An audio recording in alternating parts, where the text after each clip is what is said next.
Hello and welcome to a Talmud Israeli production. Today we will review the highlights of this week's course of Daf Yomi study, Masechet Eruvin, pages 28 through 34. Kafchet, 28. Rabbi Zera ki havachalish migirsei. When Rabbi Zera was too weak to study Torah intensively, hava azal v'yatva pitcha de Rabbi Yehuda bar Ami. He would sit at the entrance of the yeshiva of Rabbi Yehuda bar Ami. Amar, he said to himself, when the young rabbis, the students of the yeshiva, come in and out of the building, I will stand up in honor of them, and I will receive heavenly reward for fulfilling the mitzvah of honoring a Torah scholar. So, he couldn't learn Torah himself, but at minimum he could give honor to those who were learning Torah. As it turned out, the Gemara continues that when he would rise in honor of the Torah students who came out of the yeshiva, he would engage them in conversation and ask them about what they were learning in their studies. 29. Tanu Rabbanan. A person should not eat onions because of the toxin, the poison that's inside of it. Maaseh Rabbi Chanina. There was an incident involving the famous Rabbi Chanina,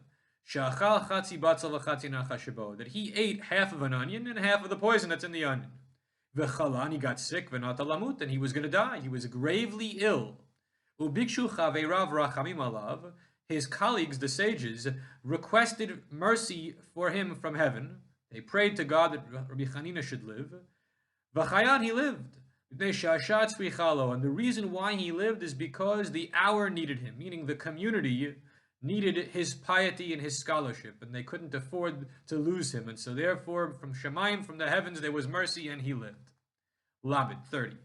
Tanya, Rabbi Shimon ben Elazar Omer, me'arvin lachov lazaken kedei mizono, that when making an Eruv Techumen on behalf of a person, you have to use an amount of food equivalent to 2 meals worth.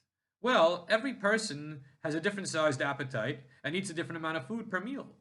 So the Shimon ben Elazar is saying that for a sick person, a choleh, and for a zaken, an elderly person, we will base the required amount of food for Erev Techumen on their personal eating habits, which is less than your average healthy person of middle age or younger. However, l'ra'avatan, for a glutton who typically eats a huge meal well beyond what an ordinary person would eat, for that person we do not need 2 gluttonous meals to make the Eruv Techumen, but rather b'suda b'nanit shel kol adam. We measure the amount of food needed for ra'avatan based upon the amount of food eaten by an average person, not by a glutton. Lamed Aleph, 31. The Mishnah says, me'arvin b'dmai. You're allowed to use demai food when making an Eruv.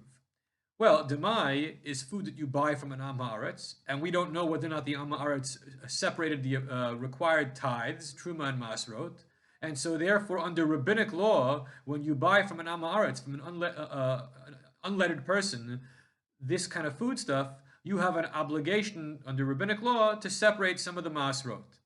Well, if you're not allowed to eat the demai as is, how could it be that you're allowed to use it for the Eruv? So the Gemara asks, demai hailo chazile, he's not allowed to eat this food, so how could it be kosher for the Eruv? So the Gemara responds, if this person wanted to, he could have declared ownerless all of his possessions, v'havi ani, and then this person would become a pauper, a poor man, v'chazile, and a poor man is allowed to eat demai untithed. Hashtanami chazile, so to even now that he has not yet declared his property ownerless, and maybe he never will, but because he could, already now he can use the demai for Eruv purposes. As an aside, we have a halacha that you're allowed to feed untithed demai to an ani, to a poor person, or to the achsanya, to troops being quartered. Because of exigent circumstances, they don't have to tithe the demai. Lamed bet, 32. Tanan, we learn our Mishnah, Mishekarav Omer, from the time that the Omer sacrifice was brought, Hutar HaChadash, Miyad. One is immediately allowed to eat the new grain. That the new grain is forbidden, and the old grain is permitted. Chadash is forbidden, Yashan is permitted. But as soon as the Omer sacrifice happens, then all of a sudden the Chadash, in fact, becomes Yashan, and is now permissible. Well, that's all well and good if you know that the temple authorities offered the Korban HaOmer. But what if you live far away and you can't really be certain that on the second day of Pesach, on the 16th of Nisan, the sacrifice was actually brought? Harachokim, those who live at a distance, mutarim mechatzor yom ve'elach, are allowed to eat the new grain from midday, from halachic noon and onward.